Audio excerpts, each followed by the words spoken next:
Have you ever felt like you're giving everything, your time, your energy, your heart, and the other person just keeps one foot out the door? Like no matter how much you show up, they won't fully meet you there? Here's the truth. Most people don't want to hear, people don't give you what you want, they give you who they are. And avoidant people, they protect themselves at all costs unless something inside them shifts deeply. So the real question is not, how do I make them love me? The real question is, what is the line they only cross when it's real, and are you settling for less than that? People like to say avoidants are confusing, unpredictable, or even cold, but that's not actually true.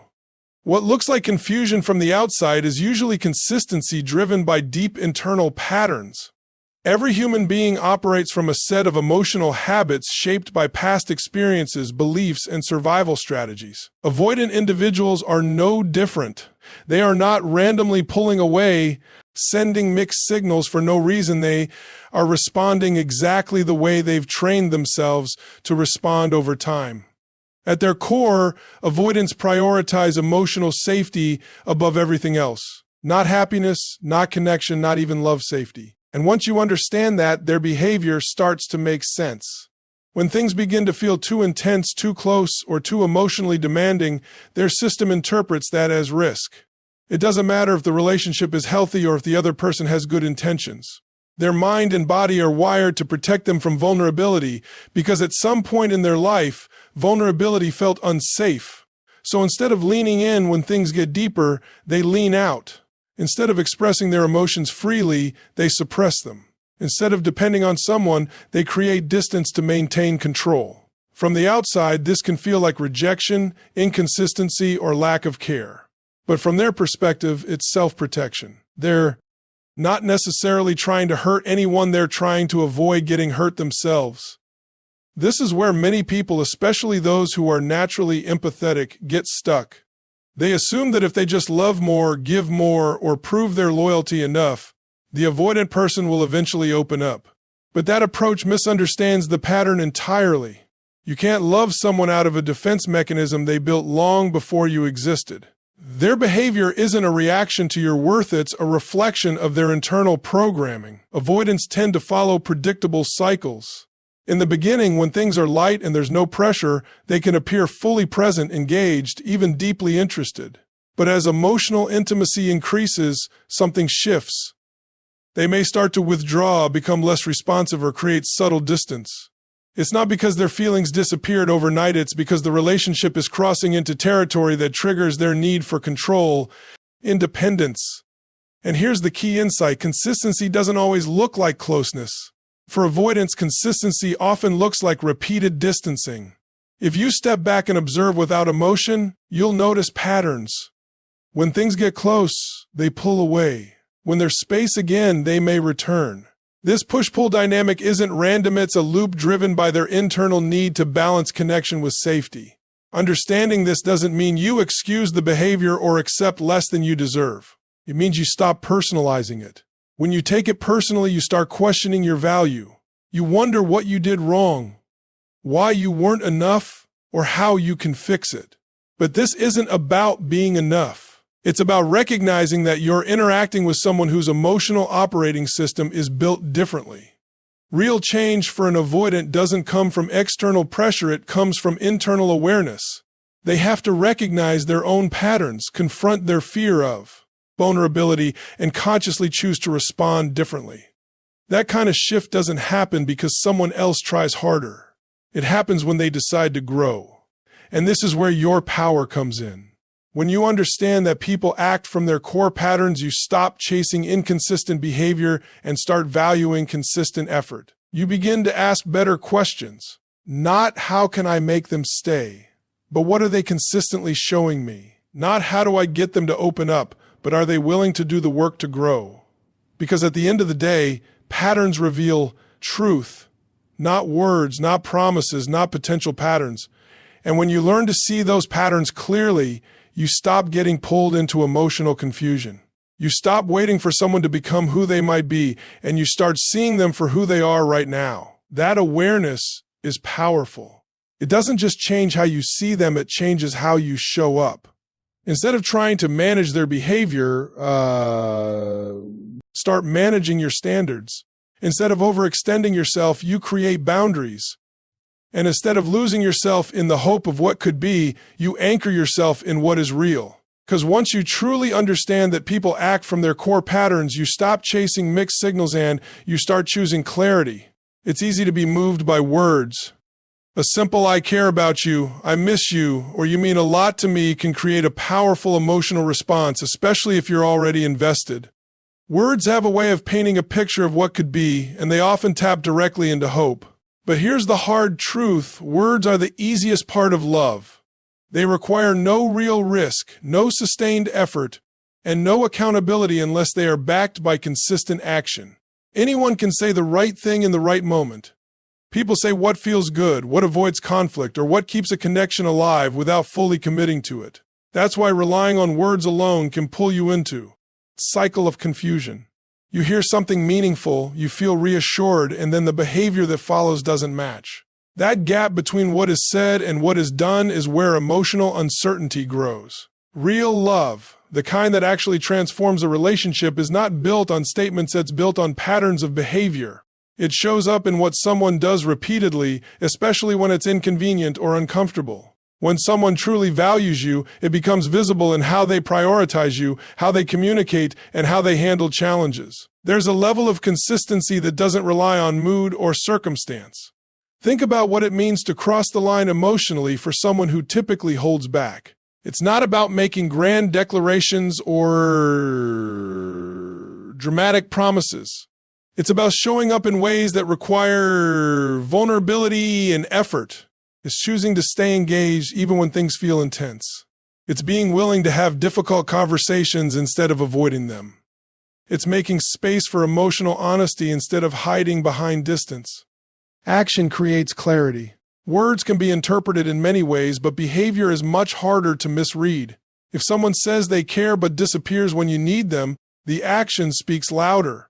If they say you're important but consistently put you last, the pattern reveals the truth. This doesn't mean they're intentionally misleading you, it means their capacity to act on their words may not match what they're saying. One of the biggest challenges is that people often hold on to the meaning behind the words rather than the reality of the actions. You might think, they said they love me, so it must be there somewhere. And maybe it is, but love that isn't expressed through consistent behavior doesn't create a stable, fulfilling connection. Feeling something internally is not the same as demonstrating it in a way that another person can actually experience. Consistency is what turns feelings into trust.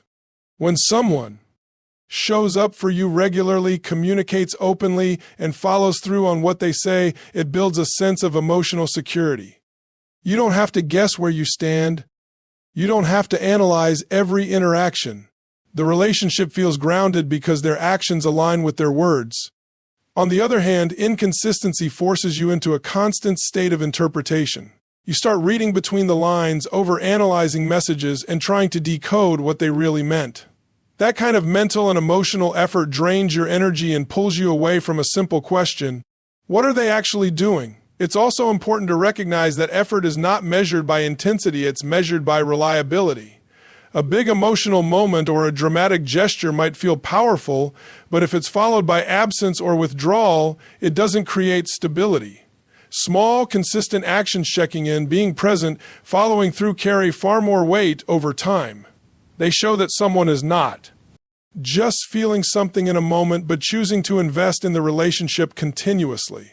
This is where many people need to shift their focus. Instead of being impressed by what someone says when emotions are high, they say they're not impressed. Start paying attention to what they do when things are normal, when life gets busy, or when the relationship requires effort. That's where true intention becomes visible. There's also a level of self-respect involved in how you interpret words versus actions. When you prioritize actions, you protect yourself from being pulled into false expectations. You stop building a future based on promises and start evaluating the present based on reality. This doesn't make you cynical, it makes you grounded. Ultimately, love that is real doesn't need to constantly convince you through words. It becomes evident through behavior. You feel it in the consistency, the reliability, and the willingness to show up fully.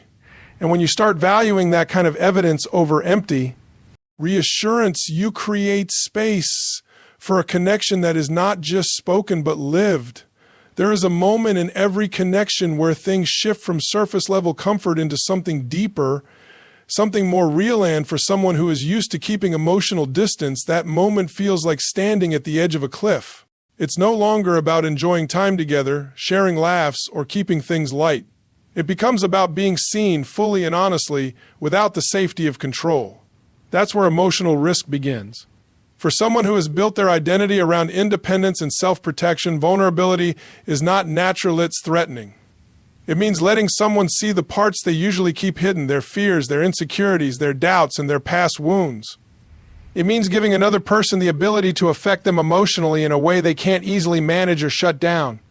And for an avoidant, that loss of control can feel overwhelming. That's why vulnerability becomes the line they rarely cross. It's not because they don't have emotions. In fact, many of them feel deeply. But instead of expressing those feelings, they've learned to contain them, to process them internally, and to avoid situations where those emotions might be exposed. Opening up requires them to go against a pattern that has kept them feeling safe for a long time. When an avoidant begins to take emotional risks, it doesn't always look dramatic or obvious. It might be subtle at first. They might share something personal they've never talked about before. They might admit they're struggling instead of pretending everything is fine. They might express how they actually feel about you, even if it's uncomfortable. These moments may seem small on the surface, but for them, they represent a significant shift. What makes this so important is that vulnerability is the foundation of real connection. Without it, a relationship stays on a controlled, limited level. There can be attraction, companionship, even care, but it doesn't reach the depth that creates true emotional intimacy. Vulnerability is what allows two people to understand each other beyond appearances. It creates trust because both people are willing to show who they really are, not just who they think they should be. But emotional risk also means the possibility of pain. When you open up, you give someone the chance to accept you, but also the chance to reject you. For someone who is already wired to avoid emotional discomfort, that possibility is enough to keep them guarded. So instead of taking that risk, they stay in a space where they can maintain control, even if it limits the relationship. This is where many misunderstandings happen. From the outside, it can look like a lack of care or commitment. You might think if they really cared, they would open up. But it's not always that simple. The ability to be vulnerable is not just about how much someone feels, it's about how safe they feel, being seen. And for some people, that sense of safety doesn't come easily. However, when an avoidant does begin to cross that line, it's meaningful. It shows they are starting to value the connection more than their need for emotional distance. They are choosing to face discomfort instead of avoiding it. That doesn't mean they will suddenly become completely open or consistent overnight. Growth in this area is often gradual, with moments of progress followed by moments of retreat. But the willingness to take those risks is what signals real change. It's important to understand that vulnerability cannot be forced. If someone feels pressured to open up before they're ready, they are more likely to shut down even further. Emotional risk has to be chosen, not demanded. It develops in an environment where there is patience, respect, and a sense of emotional safety.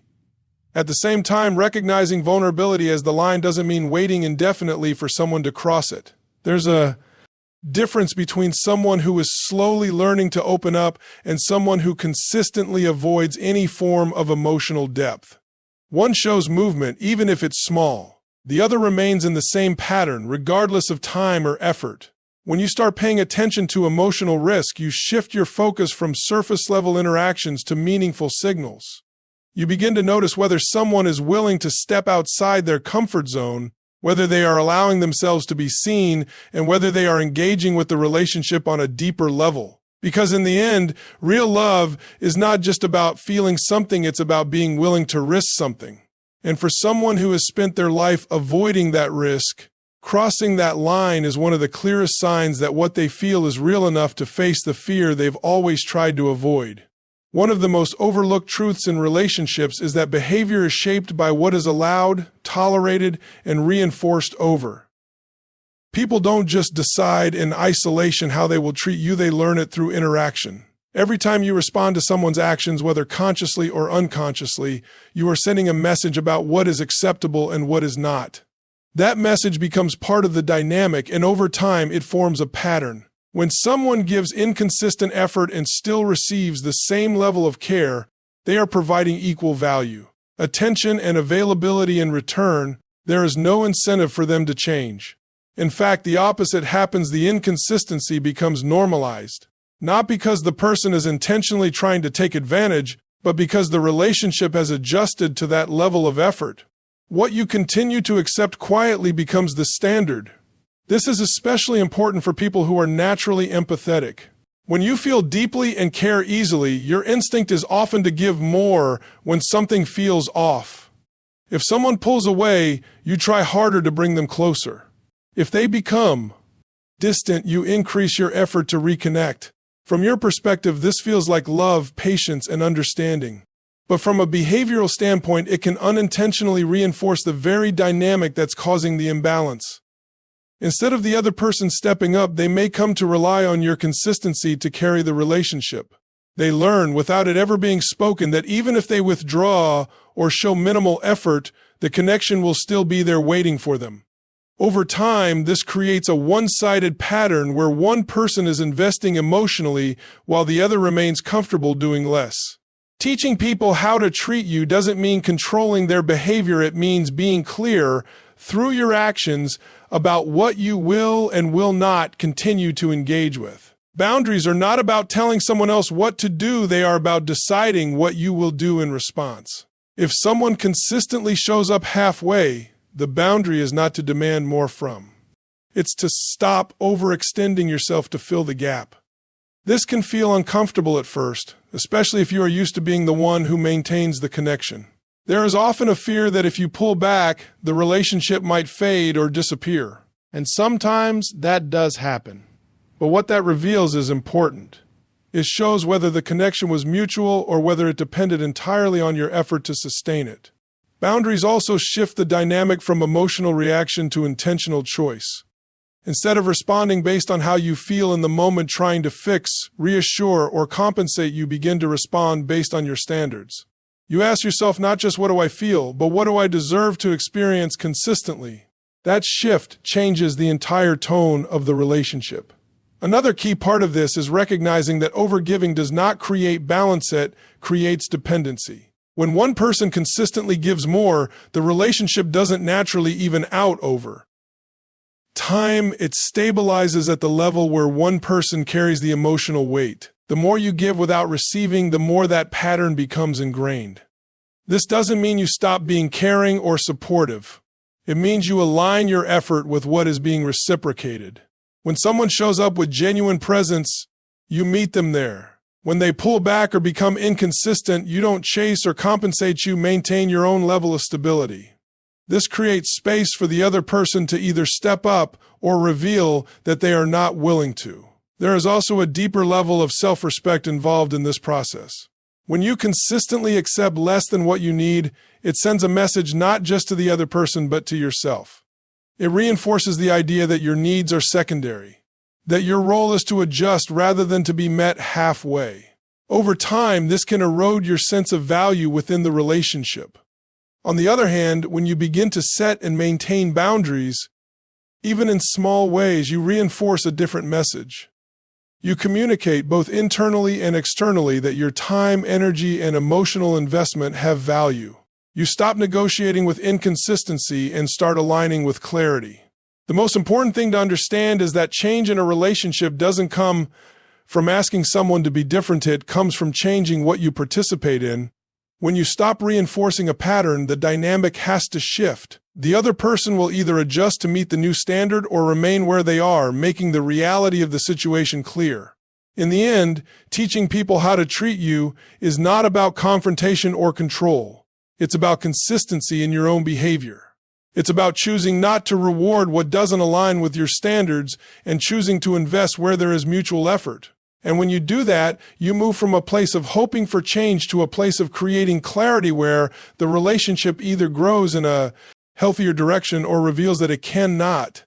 One of the biggest misconceptions about relationships is the idea that love alone is enough to make things work. People often believe that if two individuals care about each other deeply, everything else will naturally fall into place. But in reality, love without growth tends to repeat the same patterns over and over again. It might feel intense, it might feel meaningful, but it doesn't necessarily evolve into something stable or fulfilling. For a relationship to truly develop, both people have to be willing to change, to stretch beyond their usual ways of thinking and behaving. When two individuals come together, they don't just bring their feelings, they bring their histories, their fears, their habits, and their emotional conditioning. An avoidant person brings a tendency to withdraw, to protect, to create distance when things feel overwhelming. An empath brings a tendency to give, to understand, to prioritize the other person's needs, sometimes at the expense of their own. On the surface, this can feel like a perfect match. One gives, the other receives, one pursues, the other retreats. But over time, this dynamic becomes imbalanced and exhausting if it doesn't evolve. Real love begins to take shape when both sides recognize their patterns and take responsibility for them. Growth doesn't happen automatically. It requires awareness first, the ability to see your own behavior clearly without defensiveness. For an avoidant, this means acknowledging the ways in which they shut down, avoid emotional depth, or create distance instead of addressing what they feel. It means recognizing that independence, while valuable, can become a barrier when it prevents genuine connection. For an empath, growth looks different but is equally important. It means recognizing the tendency to overgive, to tolerate inconsistency, or to prioritize harmony over honesty. It means understanding that constantly adjusting to meet someone else's needs does not create a healthy relationship. It often creates an imbalance where one person carries the emotional weight while the other remains comfortable in their patterns. Transformation happens when both people step outside of what feels natural to them. For the avoidant, that step is toward openness. It's choosing to stay present in conversations that feel uncomfortable, to express emotions instead of suppressing them, and to engage with the relationship even when the instinct is to pull away.